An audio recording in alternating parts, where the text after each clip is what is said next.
كلنا جعانين في الشتاء، عايزين نوقف اللي بيحصل في الشتاء. تعالوا اقول لك على نظام حلو تمشي عليه، بس تدعي لي ولايك وفولو وكومنت وتشجيع حلو قوي منكم. طيب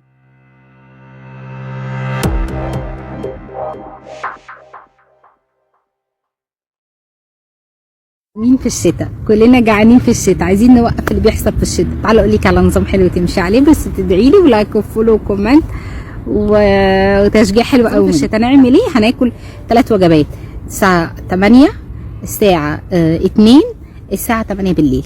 الساعه 8، الساعه 2، الساعه 8 بالليل. هقول لك على سناك كمان تاكلين بين الوجبات. في الفطار هاخد نص رغيف مع اي بروتين، باي كميه بروتين، بس نص رغيف بس مع طبق سلطه.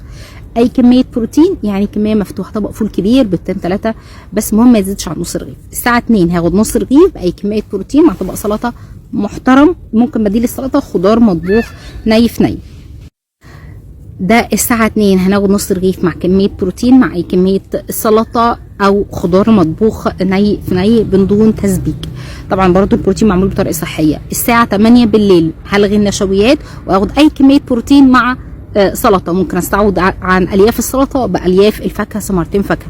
البروتين ده ممكن يكون لبن، ممكن يكون زبادي، ممكن يكون رايب، او ممكن يكون ربع فرخه او 2 كفته ل5 كفته مشويه، او ممكن يكون 2 قطعه ستيك. المهم يكون بروتين بطريقه صحيه، اي كميه بدون نشويات.